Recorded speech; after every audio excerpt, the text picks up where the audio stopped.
Hey everybody, my name is Aidan and welcome to episode 6 of the Lore Lodge official podcast, where today we'll be talking about some stuff that I just learned about today, and Aidan learned about even more recently than that. So that's going to be a lot of fun. I got to give an immediate shout out to Mr. Ballin on YouTube, because he had a great deep dive into what we're talking about today, and then I went and did some research as well. I have some thoughts that connect back to everything I've said about the Younger Dryas period, Göbekli Tepe, Atlantis, all that fun stuff. But we're going to start off the day talking about a couple of missing 411 cases that happened to me in a little bit of a cluster. And I decided that it was worth mentioning because I think it ties into the rest of today's conversation. So without further ado, but of course I must ask that you like, subscribe, hit the notification bell, smash the like button. Just absolutely demolish it. It has insulted your family, your lineage, and you feel the way about the like button that Caesar did about the Gauls. That's what I want you to channel right here. So smash the like button. Follow us on TikTok, on Instagram, on Snapchat, on Patreon, anything you haven't yet. But all those links will be in the bio, or in the description. Without further ado, let's get into it. This is the first time I tried doing a real intro. All right.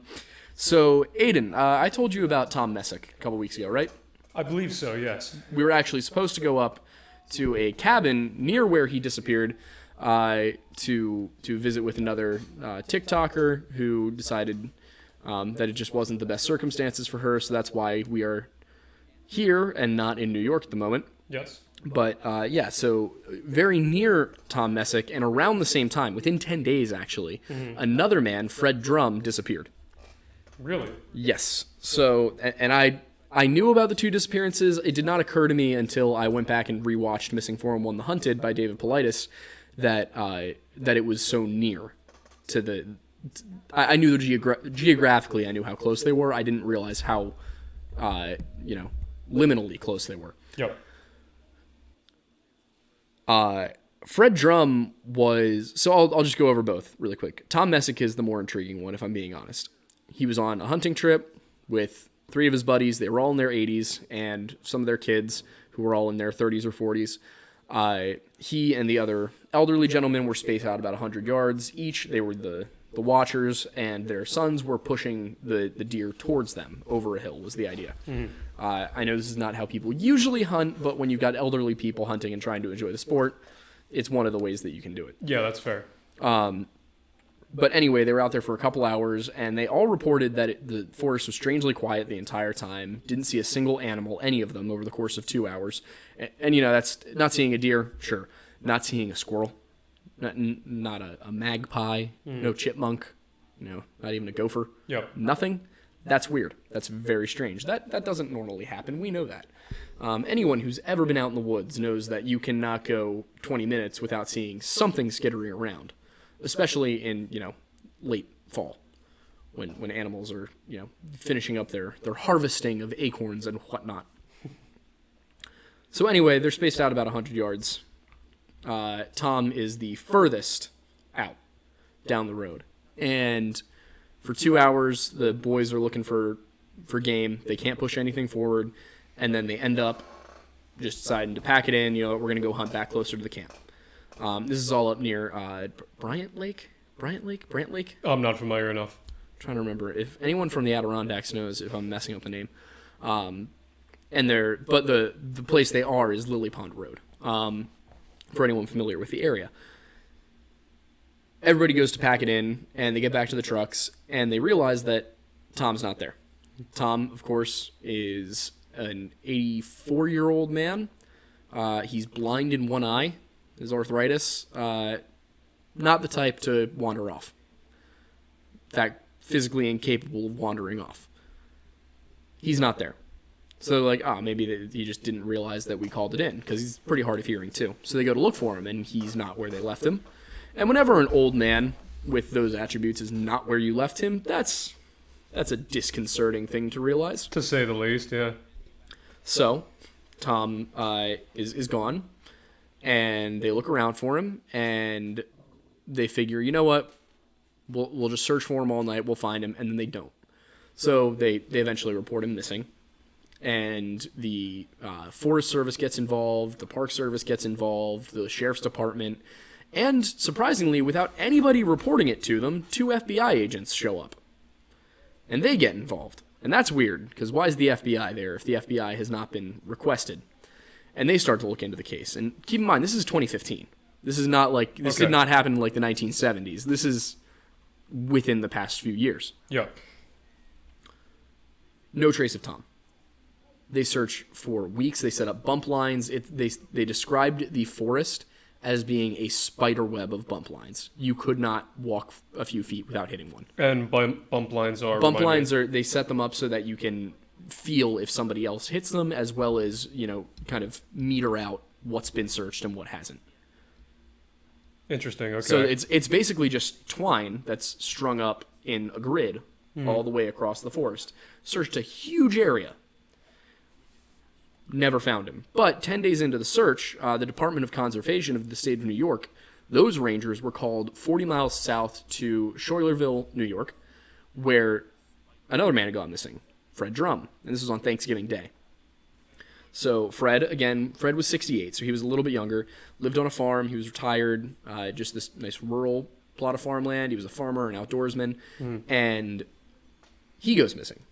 His wife is at a Thanksgiving Day banquet, and she comes home, and Fred's nowhere to be found. She's like, all right, maybe he went for a walk. Nightfall comes, Fred's not back. So she reports him missing, because with a 68-year-old man, you do that. Yeah. Search ensues, same thing. Helicopters, dogs, full search and rescue effort, not a sign of him found. No shoes, no jacket, no shirt, no pants, no bones, nothing. He simply disappears, never seen again. And this is all within 40 miles of where Tom Messick went missing. Within 10 days. Neither case has been solved.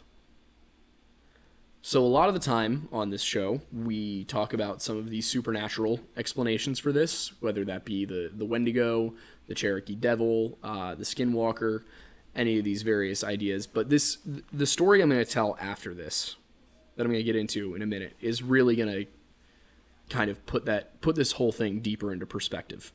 What I've been talking about for a couple months now, involving Nephilim and the flood and all of that. I think that if these stories from the Northwest Territories in Canada are true, I think that is a huge break that needs to be investigated.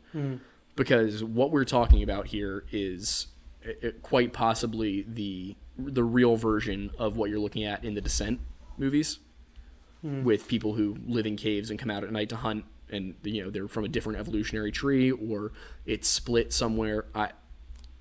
I was absolutely fascinated when I looked at this today. And what that is the Valley of the Headless Men, which is, I want to make sure that I pronounce everything correctly, in Nahanni National Park Preserve in Northwestern Territories, Canada. And I just want to point out again, National Park. I don't know how many times I need to say it. I sense at the very least a paper coming, if not a book. Yeah, so National Park. And I also want to point out that the Northwest Territory has a population of about 50,000 people. And it is 3 times the size of Germany. Yeah, that's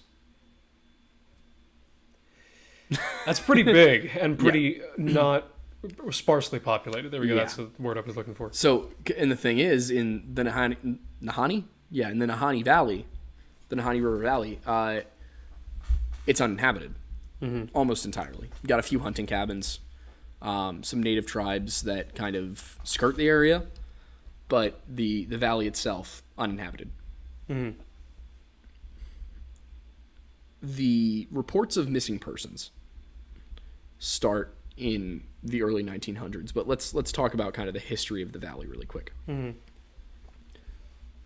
No native tribe has ever successfully settled the valley.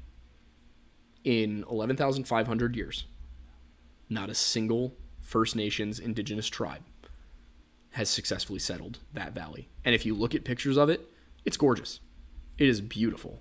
Lumber everywhere, beautiful rivers, plenty of land that you could hunt on.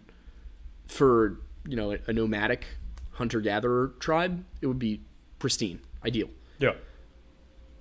And then during the early 1900s, they, of course, had the gold rush, and that was out in California, but people were still mad about gold, so they ended up finding lots of gold in this area, in this region, in the far reaches of northern Canada.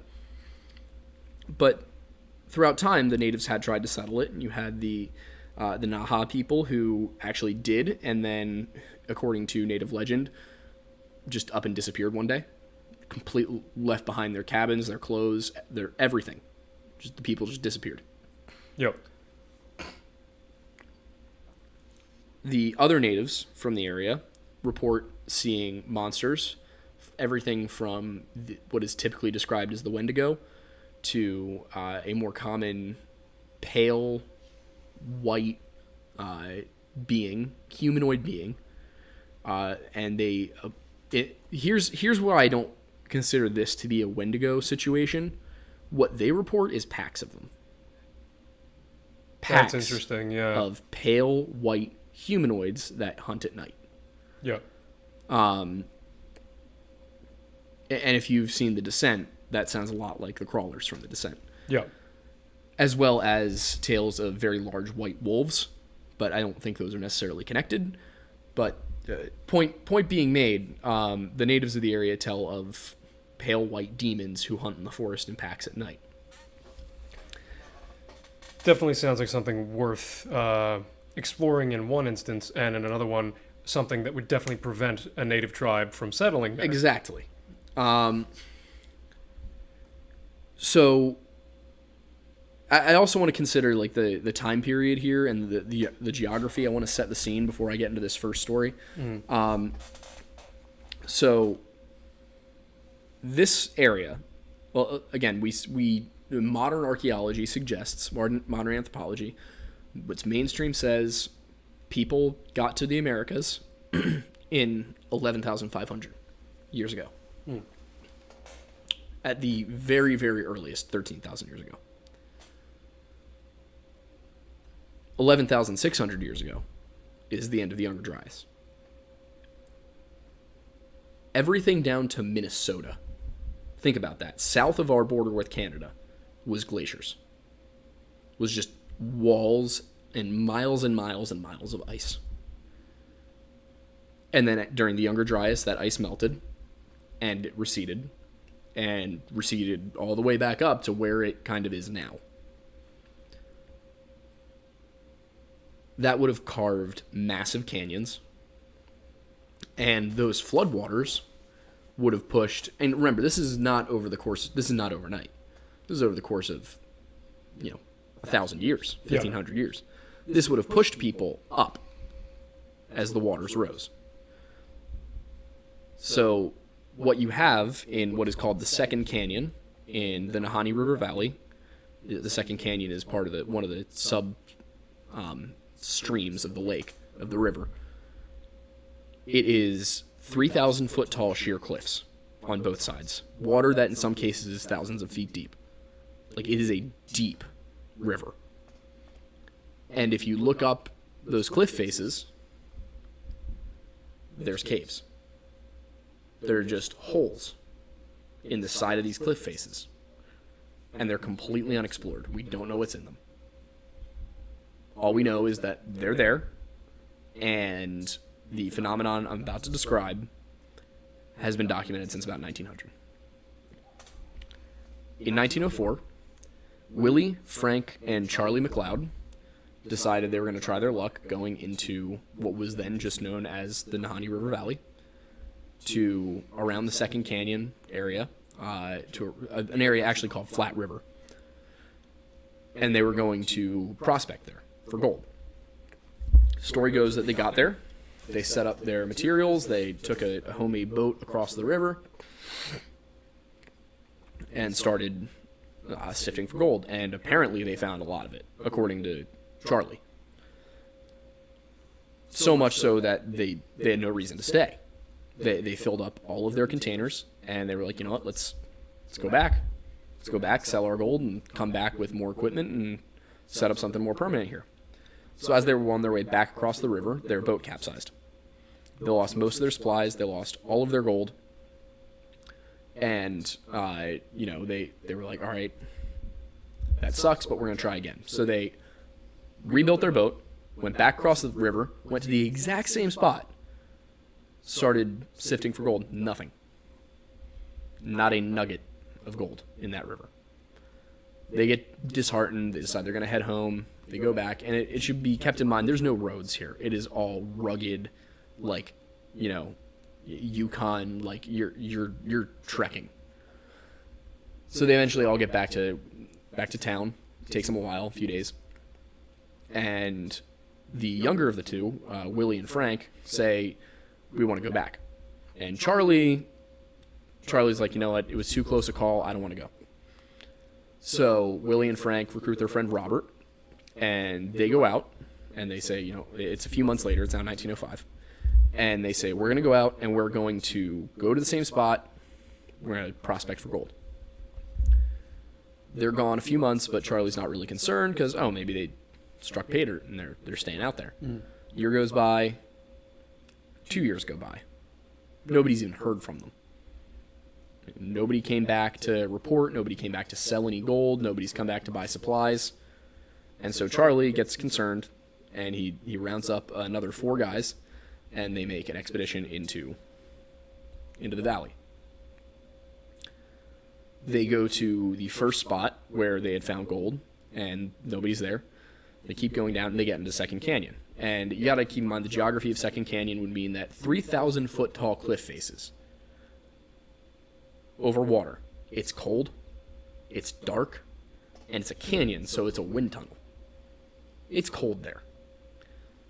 They head down the river, and just as they're getting through the 10 miles that are the Second Canyon, they get almost to where the next branch is, the First Canyon, and they spy on a little patch of shore, a tent. Paddle over to it, and one of the first things they noticed, other than the grisly scene of 2 dead bodies, was a hand-carved sign that said, "We have found good prospects." The bodies of Willie and Frank were both there, and they identified them via some personal pieces, so pictures and lockets and whatnot. One of the bodies was outside the tent. It was burned to a crisp, decapitated, and its hand was reaching for a tree where there was a rifle. The rifle was still there. Inside the tent was half inside, half outside the tent was another body. This one was not burned, but it was badly decomposed, so it would probably been a long time. Again, headless, and basically looked like he had been killed while leaping out of the tent. And they couldn't determine a real cause of death for that. They also couldn't determine, how dead were they when they were burned, because his arm was still outstretched for the rifle. But they determined that those two were Willie and Frank. Robert was not there. A few hundred yards down the river, they found more remains, which they believed to be Robert. There were 2 theories at the time. One of which was Robert killed them, stole all the gold, and made off with it. The other was someone or something killed all 3 of them. And the way I see it, first of all, weird that the heads were taken. And it was like the idea that an animal would have done it when one of the bodies was burned, and that 2 of them were decapitated but not dragged from the site, and the other bones were found 700 yards away. Like, none of it really adds up to a bear attack, How much of what they thought was Robert was down there? Like, was there enough? Like, most of a skeleton, but not enough there wasn't anything to identify him with. Was there a head? Yes, his was intact. Okay. Which leads me to believe, when I look at that one specifically, that they were attacked, and that Robert ran away and was eventually, killed in some manner, or he broke his ankle and wasn't able to move and died of starvation, something like that. But I think Willie and Frank were killed, which I think is obvious, right? Considering they're missing their heads, I would imagine that, it would be. So the Royal Canadian Mounted Police determined it was either an accident or an animal attack. What accident leaves two people Decapitated? Headless? Yeah, decapitated because the heads weren't anywhere there. I mean, a car accident might. Yeah, but they were decapitated, but were the heads still at the location? The heads were gone. Yeah, that's the heads have been taken as trophies. Yes. Speaking as somebody who I'm not an anthropologist, but as somebody who spent some time doing anthropology course at work in college, that's trophy taking behavior, and it's not uncommon for especially remote. I'm going to be careful with my words here, but less advanced civilizations to headhunt, to take heads from their trophies, whether that be the Mongolian steppe or the Celts or whoever it is. Generally, societies that are less civilized tend to take heads as trophies.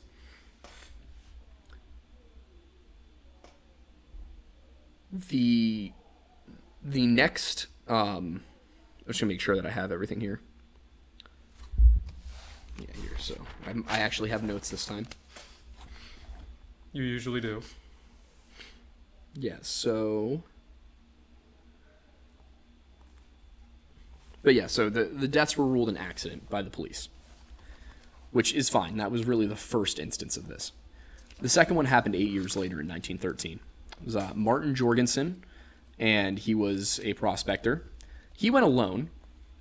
He built a cabin, and he had partners, but he went in the winter. So the plan was he was going to go and set up a cabin and prospect a little bit, and then if there were anything there in the summer, his partners would join him, and they would continue to prospect throughout the summer. So Martin sent word back after establishing his cabin that the prospects were good. It looked like there was plenty of gold there. They were going to strike it rich, and he would meet up with them at the rendezvous point at the beginning of summer. His partners go to the rendezvous point. They wait a few days, 8, 9 days, no Martin. So at that point they go, all right, something's wrong. They go to where he had said he would be, and what they find is his cabin is burned to a crisp. His body is outside the cabin. And what do you think happened to his head, Aidan? I'm going to guess his head wasn't there. His head was not there.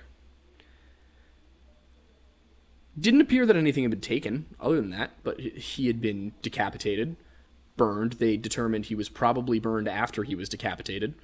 And that was it. There was no sign of anything else. They just had absolutely no evidence. Now, what again makes this so interesting, also the gold he reported finding was never found. That's interesting. So, and let's already start connecting the dots for everybody. In the first case of the McLeods, they found gold. They tried to take the gold. Their boat sank. They went back to find more gold, and none was there. 2 of them ended up dead. The one who decided not to go back for more gold lived. Martin Jorgensen, goes out to prospect, finds gold. Says he finds a lot of gold. His partners get there, cabin's burned down, Martin's dead, his head's gone, no gold. Sensing a connection to some gold here. I think so. And of course, when a body is found decapitated and burned outside of a burned out cabin, and all of the gold that's supposed to be there is missing, usually the police rule that what? A murder and robbery, essentially. You fool, it was an accident, according to the Royal Canadian Mounted Police. Yes. That was it. To be fair, these were the Mounties of yesteryear by about 100 years, so... Yeah. It doesn't get better. About 8 years later, in 1921, John O'Brien and his partners went into the valley. They set up their camp, and they were trapping. They weren't actually looking for gold. They were not prospecting. Or they may have been, but he went missing while trapping. But point is, they built their cabin. They were out there, and John goes missing for 8 or 9 days. And he had said he was going to go check the trap, so he'd be gone for a few days, but like a few days. After 8 or 9 days, his partners are like, we should probably go looking for John. So they do. Aidan, how do you think John was found? I'm going to assume decapitated and no gold? No.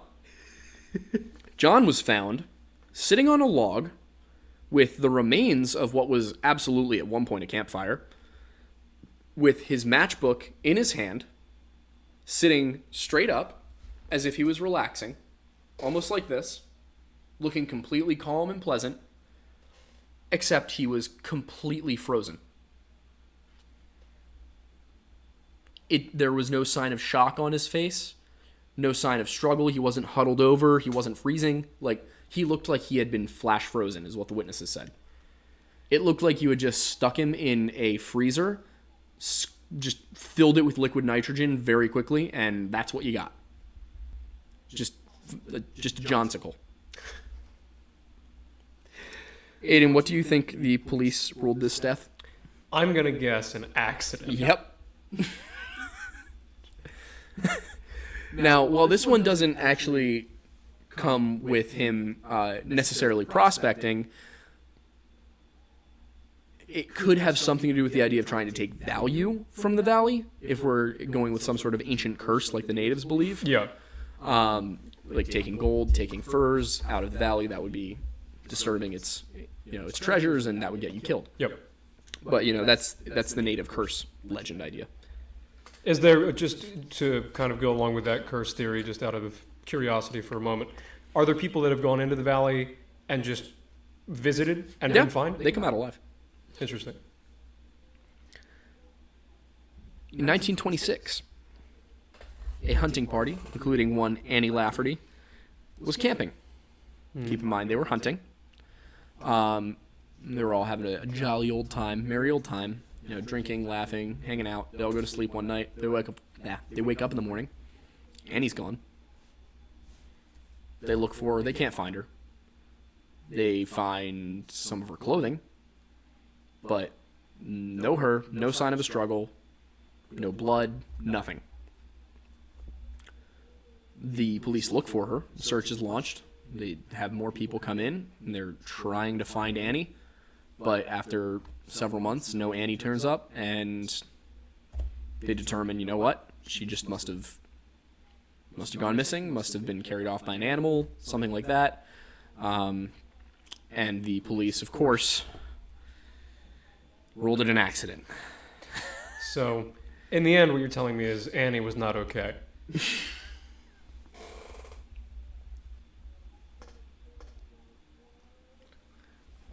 However, according to the Canadian Mounted Police, she was neither hit by nor struck by a smooth criminal. It was an accident. Incredible.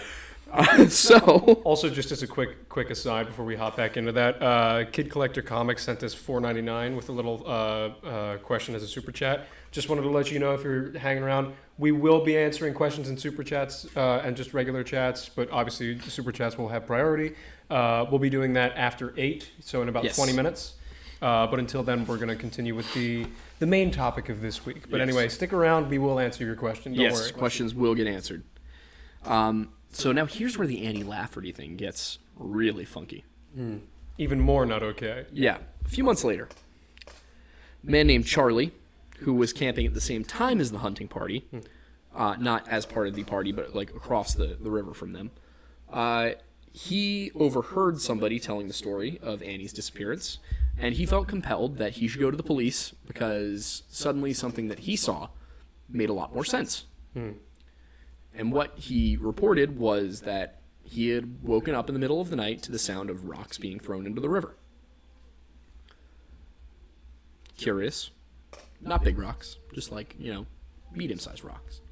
Like somebody skipping rocks, or like... No, more like somebody just chucking rocks into the river. Got it.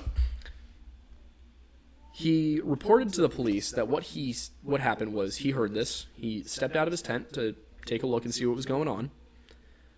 And on the side of the mountain, what he saw was a pale, like white-skinned, naked woman just clambering up the mountainside. Knocking rocks everywhere with her feet and hands. And he said when she turned and she stopped, she turned, she looked at him. And what he said was it looked like she was possessed. Like her eyes were just wrong. Like something was not right there. Now, he took all this information to the police and recounted the story. He himself decided, you know what? I'm not going to chase that. I'm not figuring out what that's about. Not worth it. Probably the best decision he could have made. Oh, absolutely. Are you that guy, pal? Oh, absolutely. I was hoping that you were going to get that because I didn't do it intentionally. Not that guy. He was not that guy. He was not that guy. Honestly. No. And it sounds like he was okay with not being that guy. Yeah, no, he was fine with it. Yep. It seemed to work out for him as well. Yeah, exactly. Oh, absolutely.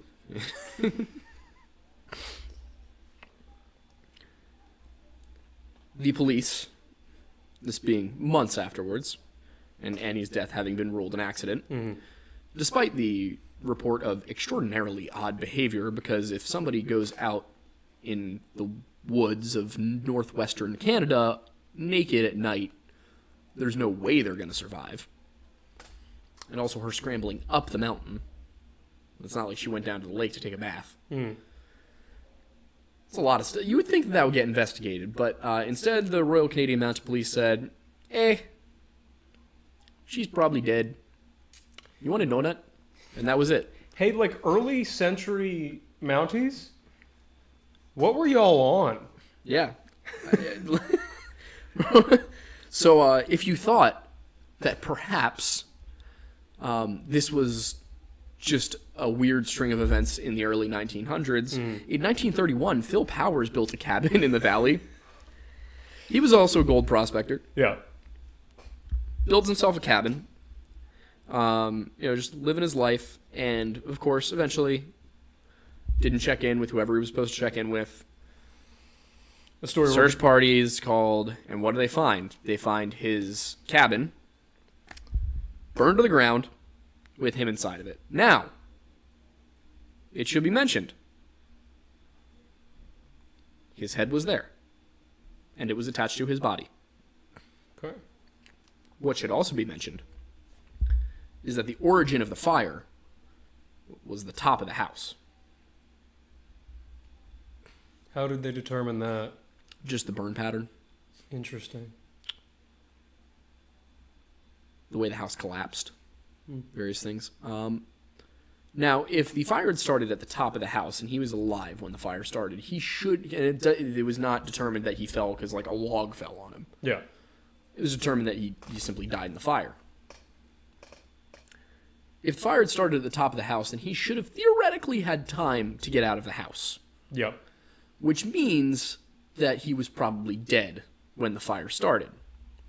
Which means he was killed in the house, and then the fire was started to... Well, it just seems that fire is the MO here. And we're getting out of the territory where this could be a killer loose who's, burning... Because this is like now 20 years in a very remote part of northwest Canada. Yeah. It's not like this is happening in, downtown LA or something. Yeah. So yeah, it doesn't really make a ton of sense. His cabin burned down. He must have been dead before the cabin burned down, and the police said, "Oh, it was probably something faulty with the heating system in the house, like the pipes he had set up with his wood stove, that caused the fire," which would imply that the fire killed him, not him being dead beforehand, which is what the coroner ruled. The only thing I could think that they may have been suggesting was that maybe he died of CO2. Yeah. But even that it doesn't make sense. If, from a wood burning yeah, stove, you would smell the smoke filling. You would see the smoke filling the room. Exactly. So of course the police did the reasonable thing, and they ruled this one an accident. Of course. In 1936. William Epler and Joseph Mulholland. They had a cabin in in the Nahanni River Valley. Their cabin was found torched, but they were not inside. Now, the story does not have a happy ending because their bodies were never found.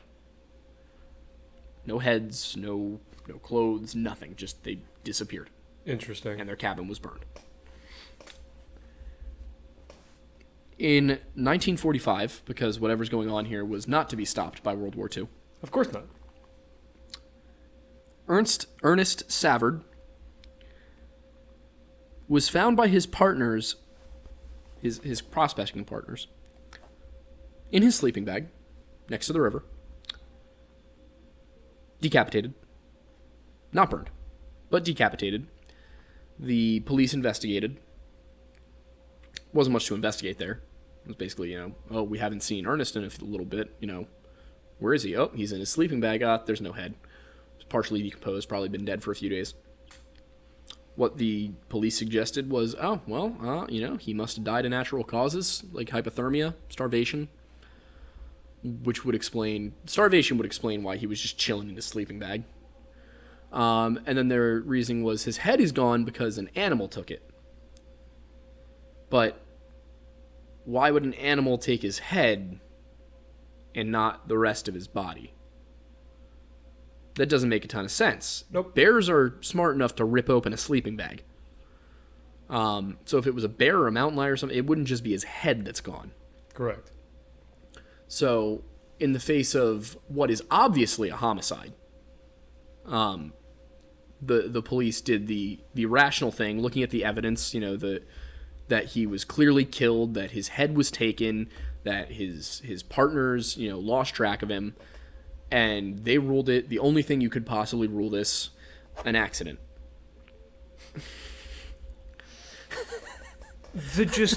At this point, the audacity of the Mounties. The audacity of the Mounties.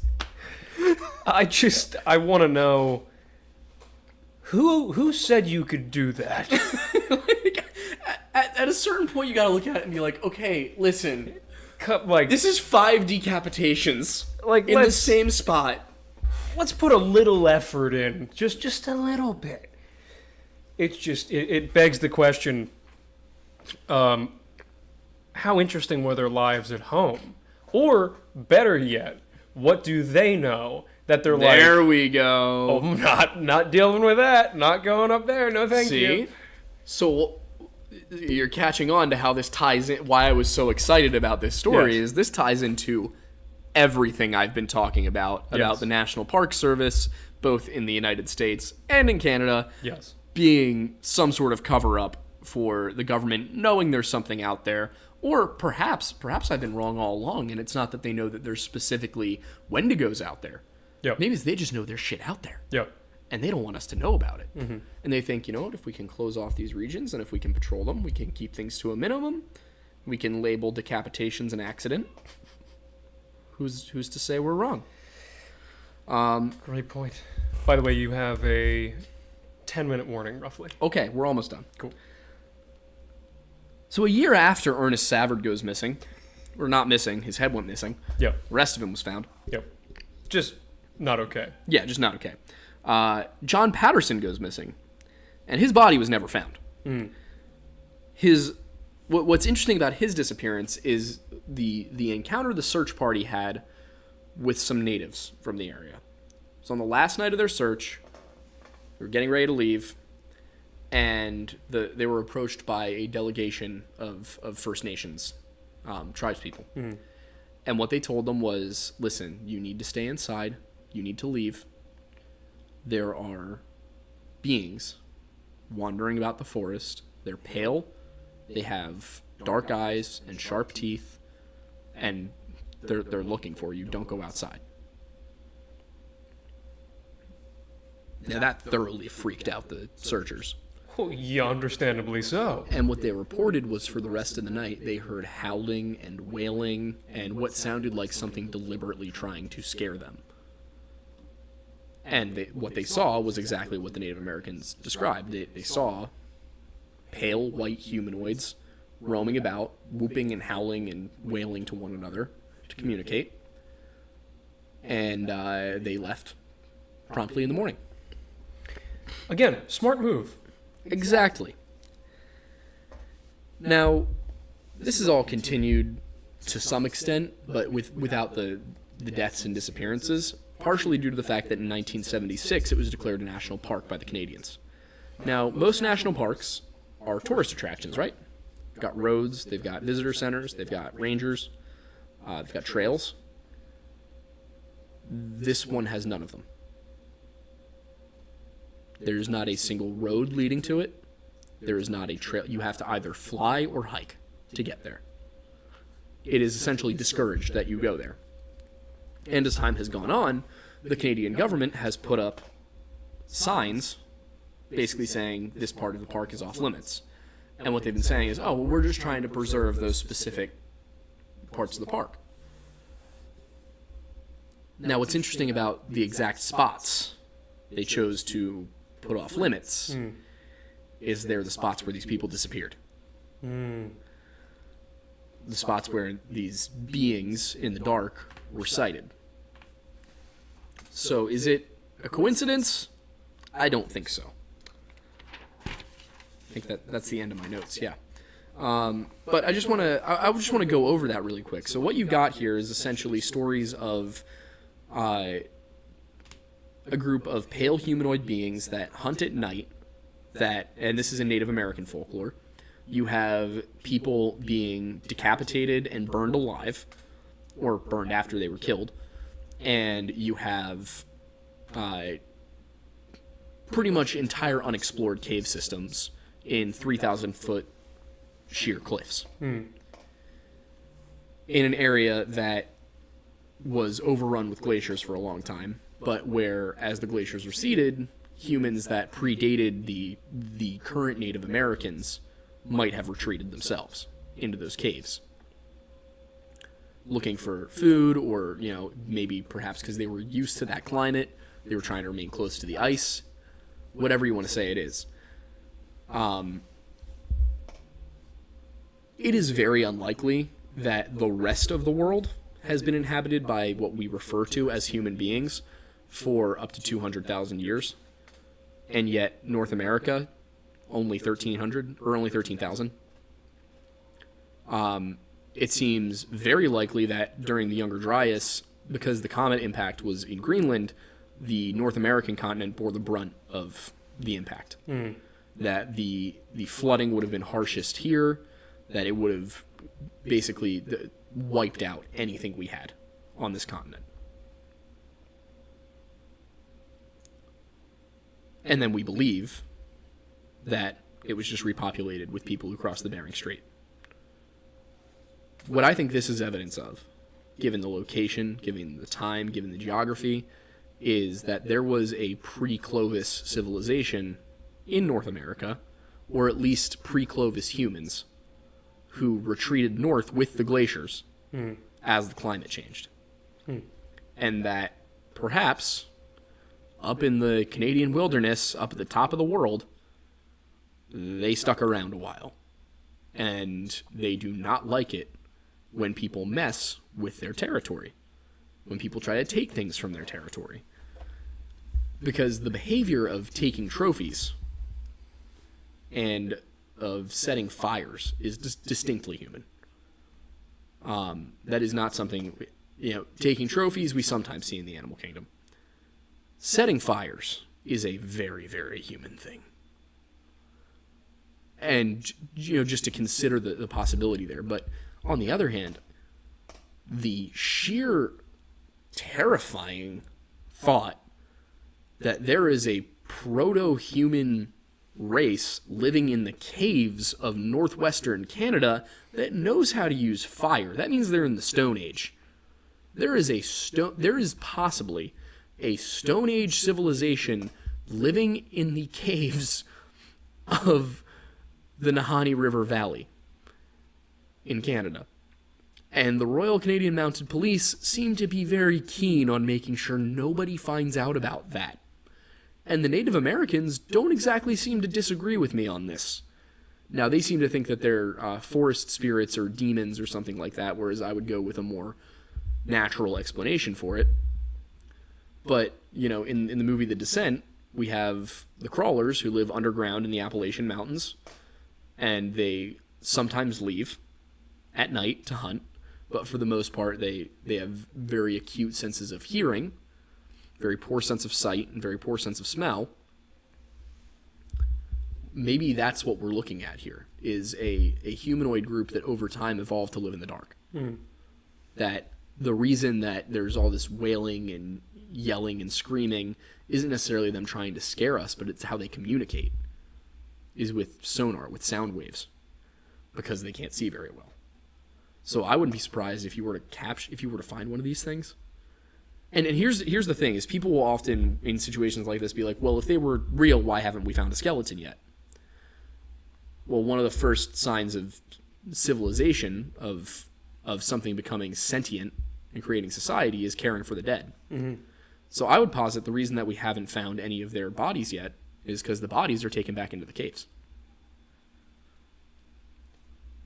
And with the technology we have today, you can't exactly pilot a drone very deep into a cave, but you can at least check out, what's close. I think it would be completely reasonable for a team of people, preferably armed and with great climbing experience, to go check out some of those caves, some of the higher up ones. That would be a good plan, yeah. It's probably military, but when I read about that and was watching the videos on it today, I was stunned with how perfectly it fits into everything I've been talking about. Yeah. The Younger Dryas period, the pre-Clovis civilizations, the idea that humans were here before, that we don't know our entire history, that we're missing a chapter. I think that this is along the lines of concrete evidence that we're missing a chapter. And I would love to sample by missing a DNA chapter, do you mean missing a chapter in the human story? Gotcha. In the Atlantis chapter, I guess you would call it, the antediluvian chapter of our history, because it seems more and more likely with every passing day that humanity had achieved some level of advancement prior to the global glacial melt of the Younger Dryas period, and that it was wiped out by that glacial melt. Okay. But yeah, that is the podcast for today. I guess we should take questions. I believe we should, and the first one is, and obviously just as a refresher for those who are in the chat at the moment, super chats do get priority. So when asking questions, do you have the aidanmattis.card.co in the description? Yes. Okay, cool. Yeah. So that is where we'll focus on. We take questions for the next half hour. Other than super chats, we just kind of go in order from first to last. So we shall begin. And so first we start with the super chat from Kid Collector Comics for $4.99.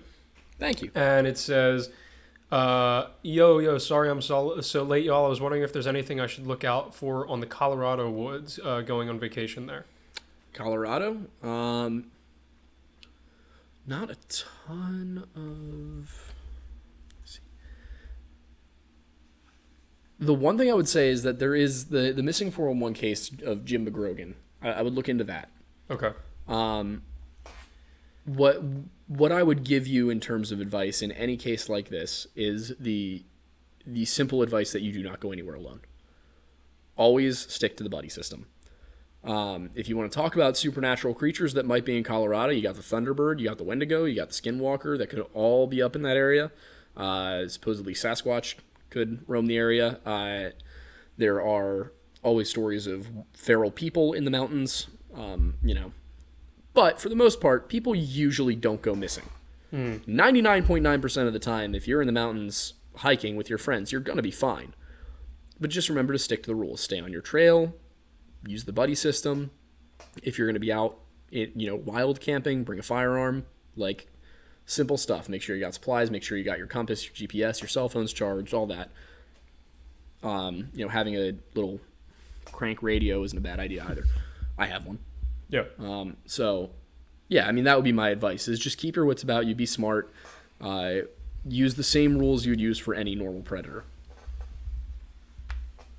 Sounds like a safe bet, I would say.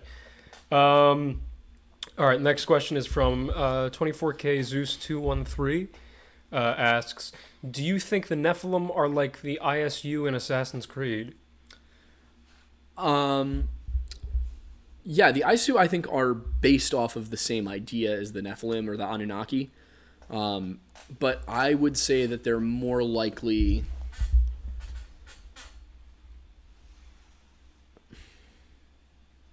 I would say they're similar. I don't think the Aisu are necessarily based off of them. I think the Aisu are more based off of like a demigod race. But yes, it is the same idea that I'm presenting here, that there was a higher race, a higher being than just humans that was between divine and mortal, something like the Aisu. Yeah. Okay, cool. Kid Collector Comics sent another question. Do you think the civilization is stronger or faster than us? And I believe he's referring to the one that we were speaking of for the main portion of the podcast. No, I think that they're just more numerous than the hikers they encounter. Makes sense. Okay.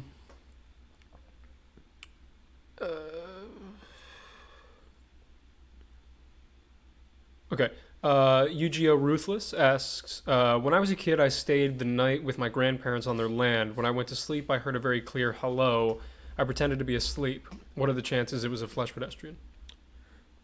I would need some more info there, but I mean, if you heard something saying hello, clearly coming from like the woods or outside, there aren't many things out there that say hello that aren't people.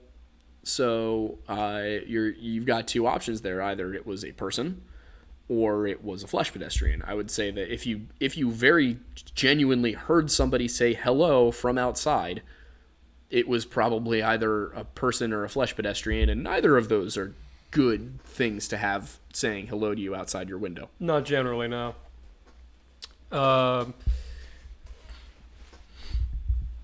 Kid Collector Comics asks, if they have some sort of knowledge about these things, then why would they not go in there?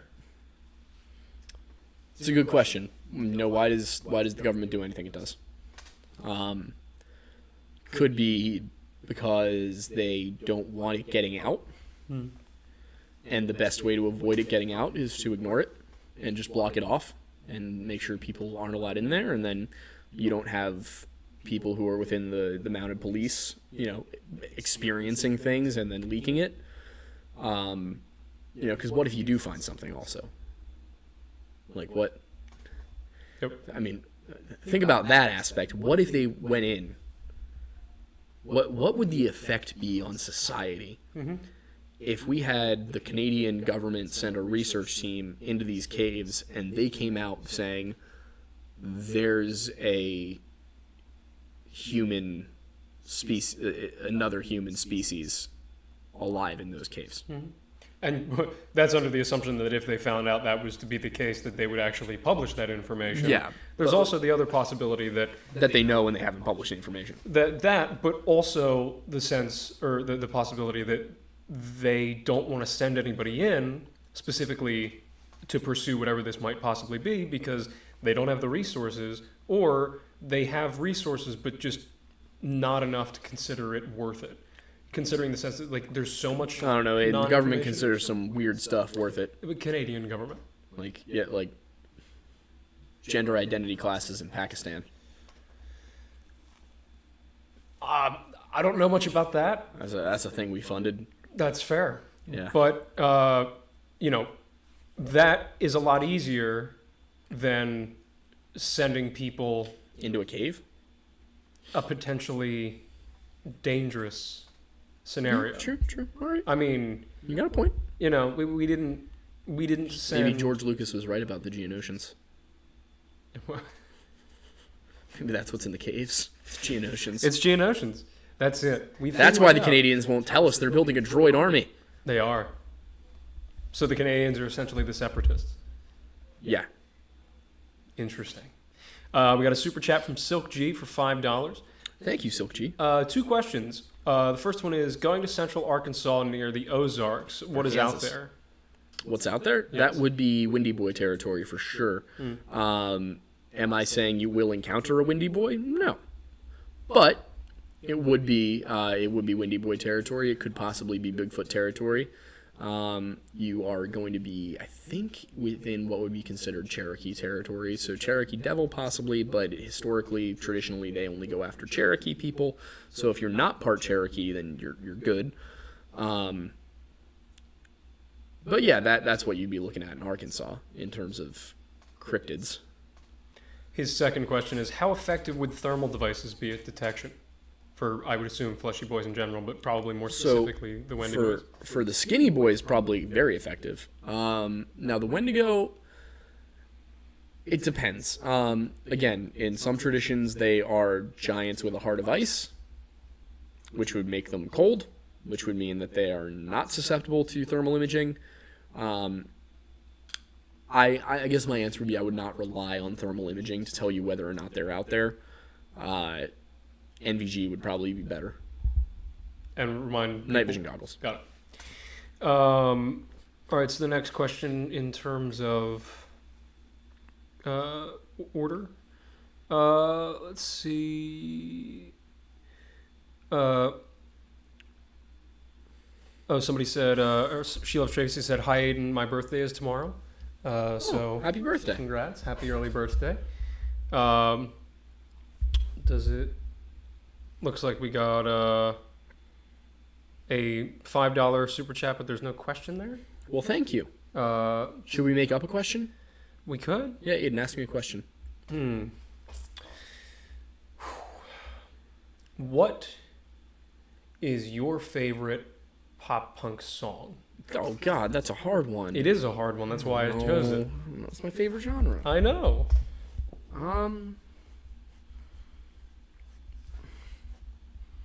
I don't want to be basic, but like... If it's your favorite, it's your favorite. Probably Weightless by All Time Low. Yeah? Yeah. Okay. Solid answer. So again, going in order, at least trying to... if you... Thalia Carrillo asks, if you killed a fleshy boy as an animal, will it return to fleshy boy when dead? I'm not exactly sure what that means. If you mean a skinwalker while it's in animal form? I think that's what she's talking about, yeah. I believe so. I think so. Interesting. That's an interesting path for it to follow. Yeah. Nonetheless. I will have to look back into it, and if I am wrong, I will issue myself a correction, but I believe that they would turn back into a human. Okay, cool. Red asks, what are some interesting ones from... oh, wait, hang on, sorry. Little Misfortune gave us another $5 with an actual question this time. Well done. What is it? I am going on a vacation. I'm going to find a Wendy boy and sleep with it. Wish me luck. It wasn't a question, apparently. It's not a question. That's just a bad idea. It is a bad idea, but it is a funny idea. We don't recommend or condone those actions. She wants the Wendussy. But if it happens, we do want to know how it goes. Oh, no. Please don't make it happen. I would prefer But if you didn't do ignore that. our requests... At least get it on film for research purposes. I don't need to see the It's a science thing. Yeah, okay.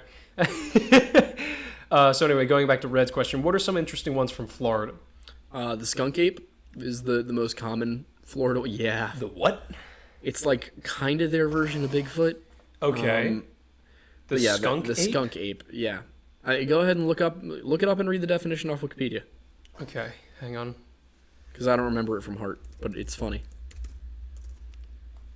That sounds like an offbeat clothing brand that's like trying to be new streetwear. Skunk ape.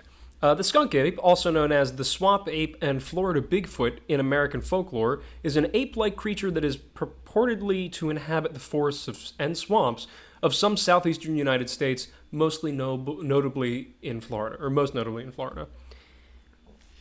They kidnap people, supposedly. Interesting. I would say we don't know much about Seminole culture because of the Spanish. Okay. But it seems like maybe their version of the Cherokee Devil. Got it. Okay. The Seminole version of the Cherokee Devil. Interesting. Because Bigfoot is not generally a malevolent being, but there do seem to be malevolent versions of the Bigfoot. Interesting. Allmaker X asks, what is your guys' favorite cryptid?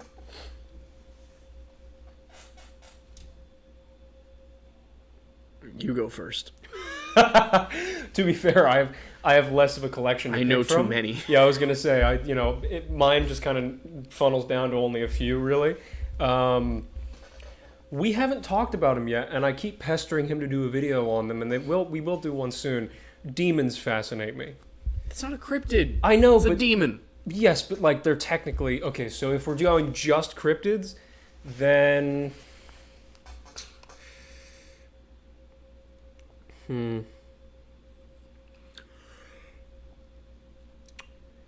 probably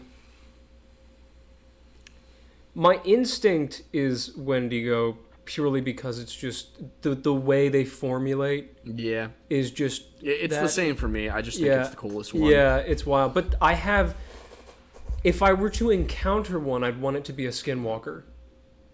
Because I would love to at least attempt to try and speak with the actual person and be like I'd love to do an interview with a skinwalker and be like, why did you decide to do this? How has this benefited or improved your life? Don't believe a word this man says. He wants to smash it. Me or yeah? It's entirely a carnal desire and has nothing to do with being John Stossel. Of all the people you went through in your mind, John Stossel was the one that you landed on. Of course. I'm honored. Of course it was John Stossel. If only I had such luscious facial hair. Beard, yeah. Mustache. Yeah. Okay, so the next question is, what should I watch out for in Washington from Tristan Kales? Windy Boys, of course, because the Pacific Northwest is also home to that. On the other hand, the Pacific Northwest seems to be home to the most of the Bigfoots. And the thing about that is they are known in Native culture as protectors. Okay. Protectors of the forest, elder brothers. So it's probably one of the safer places you could be. But Mount Rainier has some weird disappearances on it. Interesting. So if you go hiking Mount Rainier or any of the Washington mountains, definitely keep your wits about you. I'm trying to remember exactly what the Mount Rainier one that I talked about was. Good to know, because I was in Washington about a month ago, and my buddy and I took a trail up. Yeah. It was a driving trail that we took up to the top of a mountain, and we were looking over to see Mount Rainier, but surprise, surprise, Washington. It was a bit rainy that day, so you couldn't see it. Washington, rainy. What a surprise! What a surprise. We have another super chat from Little Miss Fortune. Wait, hang on. Oh, okay. Trying to find the Mount Rainier one. Also, by the way, guys, we're approaching the 15-minute mark of time left, so I will continue to go in chronological order. But if you have a new question or your question hasn't been answered yet, at least within the next once we hit that 10-minute mark, I would recommend super chatting if you really want it to get answered. But anyway, go ahead. Yeah. So Mount Rainier, let's see, where is it? What was the year? In 2010 on Mount Rainier, Eric Lewis was hiking with two of his friends, and it was a pretty cold day. It had snowed the night before. They were pretty high up, and they were climbing in such a fashion that they were all attached to one line. And they had a guy. One of them was the leader, and then the next guy down, and then the next guy down, spaced about 50 yards apart, and they had knots along the way, like experienced climbers. Yeah.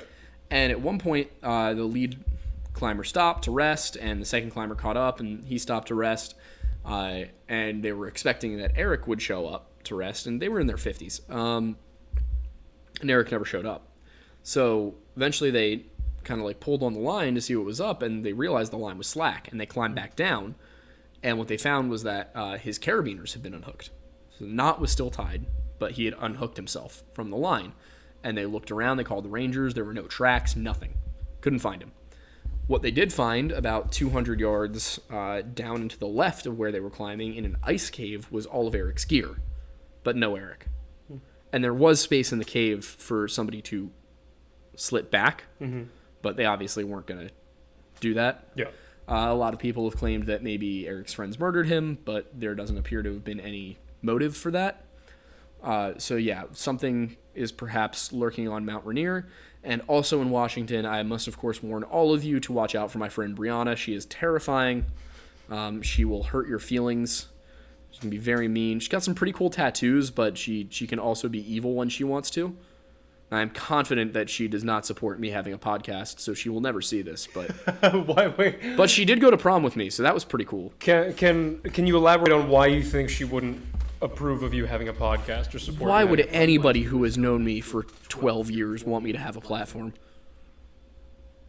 He makes a valid point. I'm suddenly questioning why I'm here. I just answered my own question. It's because we're friends. Yes. And it's fun. Miracle of friendship. Anyway, Little Misfortune 07 asks us another question. Do you think that Wendigos are just something humans feared so much that we dragged them into existence? No, I think that we probably fear them because they exist. That's fair. Okay, good. Slender Man, on the other hand. Yes. So continuing in chronological order, Cat Rose says, "Hi, Aidens. Know of any lore from Rhode Island?" I'm gonna be honest, Rhode Island is super boring. And small. Like I honestly cannot think of anything. Yeah. I don't think it has enough space to really hold anything. I think that would be Rhode Island's problematic. biggest problem would be ghosts. I feel like I remember that, like hearing that somewhere. Yeah, I think Rhode Island has a decent number of ghosts and But you hauntings. don't believe in ghosts, do you? Yeah, they have a decent number of ghosts and hauntings that have been reported, but like Well, what's your stance on ghosts? Because I feel like I don't know. It's kind of wavering back and forth. I was gonna a say little because initially you were like, no, it's not ghosts, it's just demons. bit. I don't know. I feel like ghosts. I don't think ghosts are the actual soul of the person. Yeah, is where I'm netting out. Like Okay. demonic possession, I definitely think is a thing. I think if ghosts are a thing, then they're shades. If that makes sense, that they're an aspect of someone who's passed on, but not the person themselves. Okay. Like a kind of like a memory, like a stain, almost on a. Interesting. So I think that might make sense because I just don't believe that souls get stuck. Why not? I just don't. I don't see the evidence for it. Okay. Valid. That's the best answer you could have given, is that you don't see the evidence for it. Moving right along. From. Oh, hang on. Did that. I don't know where that just went. Ow. This is why you got a super chat, guys. We lose track of the ones that aren't super chats. Oh, here we go. Midnight Movie Club asks, "Do you think the military would purge this species if they actually found them?" And I'm assuming we're talking about the main topic Yeah, today. we're talking about the topic from Nahanni Valley. I don't know. I honestly don't know. I think that they would not purge them. I think that they might try and capture them and do genetic research and maybe relocate them to a secret facility, that kind of thing. Yep. But I don't think that I don't think you would see just a genocide happen because You sure? yeah, because there's too much to be discovered from it. And the military scientists tend to be on the side of if we can weaponize it. Yeah. I feel like you underestimate fear in that element, though. Yeah, but if they can figure out how to give human beings the gene that like gives you super hearing, Fair.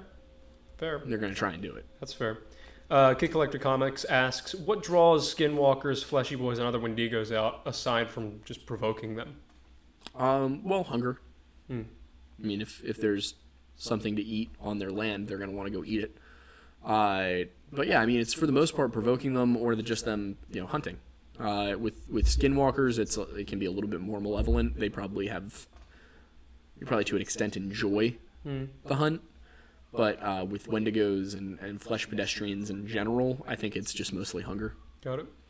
Chlorel Eris asks, "What preparations are you making for the trip to Destiny's place?" That trip actually ended up getting canceled, unfortunately. So we will be looking for other trips to make. Yes. She Loves Tracy asks, "Thank you so much, but what cryptid would be in North Carolina?" Again, we're talking Appalachians. So Windy Boys. Yep. I mean, saying what cryptid would be in, like, I try not to get annoyed by this question. We should make an interactive cryptid map. So cryptids and monsters do not obey the geographic law of man. So if it's in South Carolina, it's probably also in North Carolina. I had a video on my TikTok where I kind of went into this. I was like, you're talking about something that has been reported all over the United States and Canada.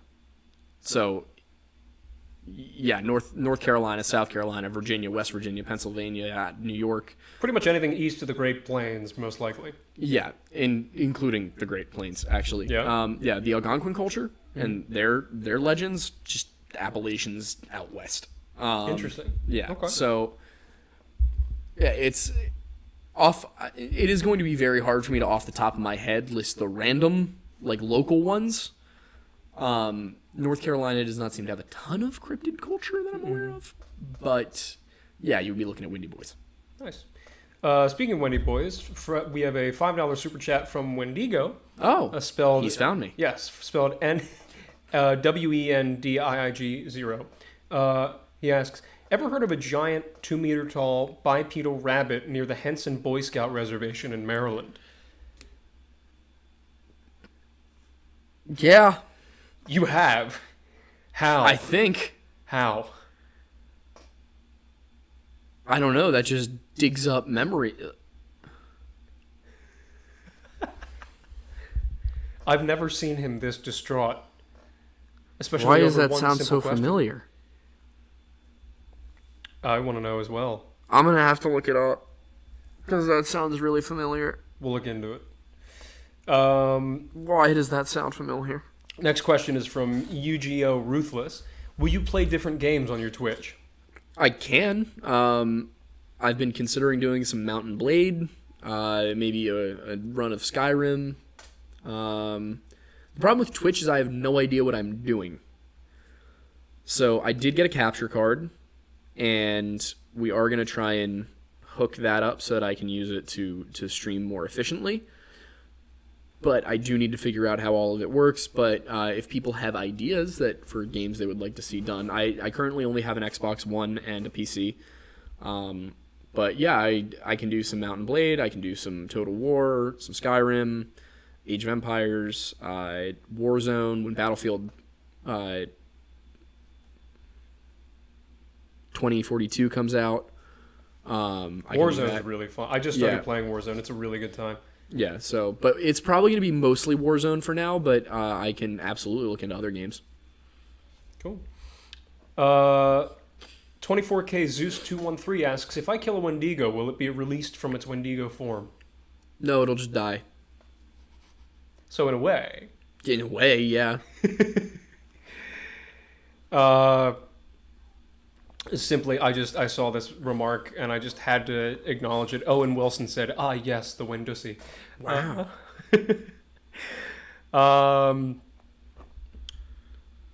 Let's see. Thalia Carrillo asks, "Can you do a video on the Fae? F-A-E." Yes. You're gonna have to remind me what that is. Yeah. So, remember how I did all that stuff on the Tua de Danann? Yes. The Fae are kind of like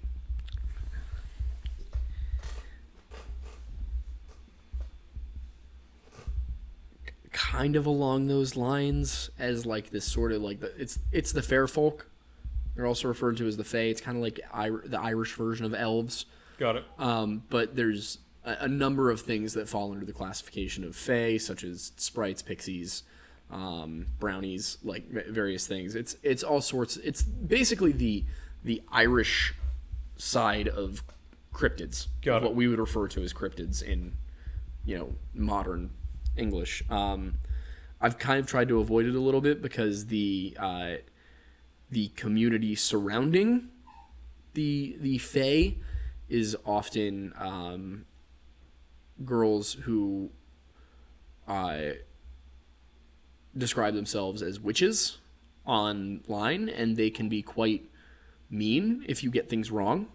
And while I'm quite used to dealing with people being mean to me for stupid things, I am not keen on people who may or may not actually have the ability to put a curse on me being upset with me. That's fair. So I want to make sure I get it right. It's also not quite my area of expertise, so I've kind of been avoiding it. Yeah, that's fair. You know, I think something, I don't know if people realize, the stuff I talk about is pretty solidly within my area of study. So I'm careful about going outside of it. But I have gotten a lot of people asking me to go over the Fae. That is a big project because there's a lot of them. And I would want to make sure that I actually touch on everything properly. Got it. So 2 things. We're at about the 5-minute warning. We did just get 2 super chats. And just so you guys know, thank you very much for both of them. We will answer those questions. If you haven't had your question answered yet and you want it to, the only way to guarantee that at this point is a super chat. Yes. Otherwise, you'll have to hold it for next time. Yeah. And aside from that... Also, I will acquire the dog because he's whining. I was just going to say, why don't we bring out Archie for the very end of the show? And...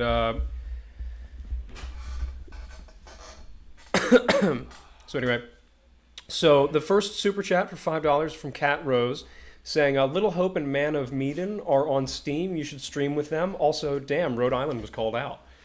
It's just not a very exciting place to be. Move over a little bit more so Archie's more in front. There you go. Is this better? Yes. Is everybody enjoying this? Yes, now everybody can see the boy. He's a good boy. The next super chat in line is from Emily Green for $4.99. Thank you very much, and thank you to Cat Rose as well. If I can't remember if I said that or not, so thank you. But yes, Emily Green asks, do you have any recommendations for what sources to use when doing research on folklore type stuff? Just getting into this stuff and love your content, by the way. Good starting place is this guy right here. And that is Myths and Legends. And it is compiled by William Doty and Jake Jackson. I believe you can get it at Barnes & Noble. But if you look up Myths and Legends, you should be able to get that.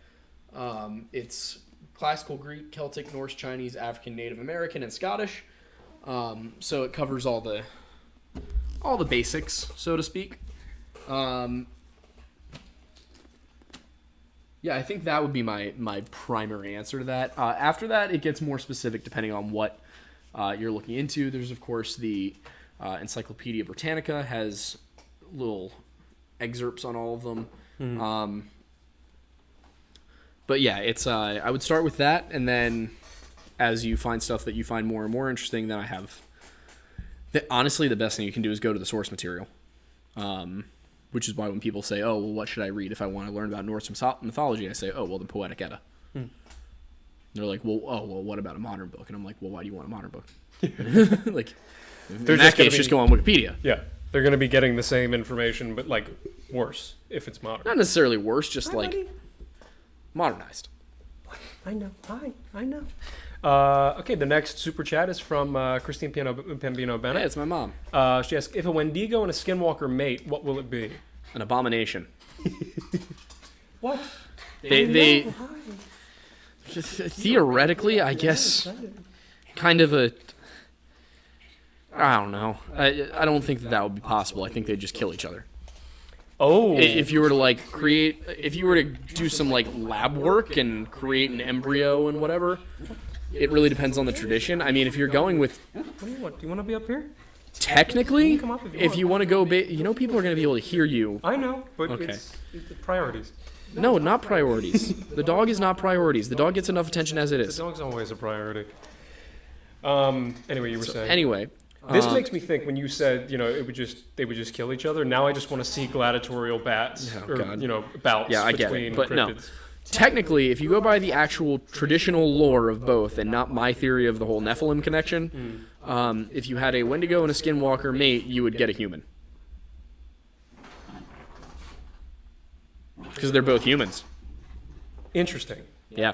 Well, that's assuming that the human parts would be the ones that would overpower. Well, no, because they're both humans. They're just humans that have been warped and... Fair. Mutated. Yeah, but you're assuming that essentially... Well, Wendigo is a human. Well, you're assuming the Punnett square will distill down back to human. Well, yeah. But it might not. But there's no non-human DNA. Well, the mutations would then be... I don't know if you could pass on the mutations. But that's Do I look like a biologist to you? Obviously not, but we're going under the assumption that essentially those mutations wouldn't be. But let's reverse it. I think you would most likely get a human child if you were to somehow combine them. Interesting. I don't know. I'd be curious. I'd be very curious. Okay, so we'll give a couple more minutes for anybody who wants to super chat, but we are technically right about at the end of the show. So, if you really want your question to be answered, send it in as a super chat, and we will answer it. Otherwise, you're going to have to hold it until next time. Or if you are a Patreon at least the $1 tier, we will be in the Discord for... Campfire? Yeah, for half an hour? Yeah, about a half an hour in the campfire, so you can ask it there. We'd really appreciate if you guys could at the very least do the $1 tier. It really helps us out. Oh, yeah. There are a number of other tiers higher than that give you a lot more access to a lot of different things, a lot of special and exclusive content. But yes, and you can follow. But if every single one of our YouTube subscribers were to do our $1 Patreon tier, we would not be rich, but we would be living comfortably. Yes. And so, the key there is that we would be able to actually make this a full-time job, which is what we would love to set up a studio and... Yes, but we can't right now because we don't even have a livable wage as of yet from this. But yes, so be much appreciated if as many people could do that as possible. Again, we're like this close to an OnlyFans, guys. You don't understand. It's bad out here. Don't be careful what you wish for. Who said I was wishing for it? Not you, them. Oh, them? Yeah, some of them probably are. You get a bunch of messages in the Discord like, you should do the OnlyFans. Yeah, but would it be an ironic OnlyFans? Yeah. Yeah. That's the only way it could be. That's all we could do. Uh-huh. It could. You know what it would be? Or just do Archie fans and make a whole website of just pics of Archie. Would you guys be up for that? I was going to say if the ironic OnlyFans would pretty much just be a bunch of different videos of us holding guitars and starting with, anyway, here's Wonderwall, and playing every other song but Wonderwall. Yes. Because that is my new favorite thing that we've started doing. But yeah. Anyway. So no more super chats have come in, and it's been a couple minutes, so I think we're going to call it there for this evening. So thank you everybody for tuning in. If you're not already following Aidan on all of his socials, it's at the Aidan Mattis on anything that matters. I'm at Aidan Mattis on Twitter. Yes, and I am at Director Aidan on anything that matters, anything that you would want to follow. Yeah. Obviously the Patreon, that is in the link tree in the description. The Floor Lodge. The Floor Lodge. There's also, of course, our merch store. If you want Lore Lodge merch, we've got mugs, we've got yoga mats, we've got lifting shirts, we've got non-lifting shirts. Yes. We've got hoodies. I need somebody who knows how to use Photoshop to make beanies, but after that's done, we'll have beanies. Yes, Archie. I'm glad he agrees. I think he needs to... Yeah, I do too. Yeah. Anyway... So, yeah, and I think that's generally all the plugs. Yeah. Make sure you go and watch our Knights Templar video from Friday. If you haven't yet, that's a good one. Yes. We got another one coming up on Friday of this week, and that's going to be on Bohemian Grove. Then following that, a very special backdoor pilot into what will be our Tuesday series, which is going to be a history series. And our Thursday series is going to be a... What's it going to be? Thornbury Thursdays, and that's basically me having free reign and getting to talk about whatever I want. And the first video is going to be, for those who were in the Discord call when I actually talked about it and decided that I'm going to do a video on it, the Martha scene from Batman v Superman. I'm going to give a massive defense of it because I think it was a fantastic scene despite objectively it seeming really stupid. Because I have a degree in film, journalism, and a minor in psych.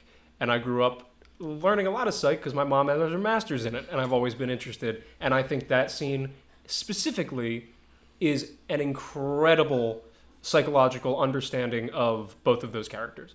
I think you can hate on all of the rest of the Snyderverse all you want, but the one thing he does get is the characters. He does something different with them, and albeit you can dislike that, but he does have a fundamental understanding of the characters, and I appreciate that. And I'm going to educate everybody on why I believe that. You probably liked the Holdo maneuver, didn't you? The what? The Holdo maneuver. Which was? It's in Star Wars Episode 8 when she jumps to hyperspace to get through the dreadnought and blow it up. I was curious as to why no one had ever thought of it before. Because that's not how hyperspace works, Aidan.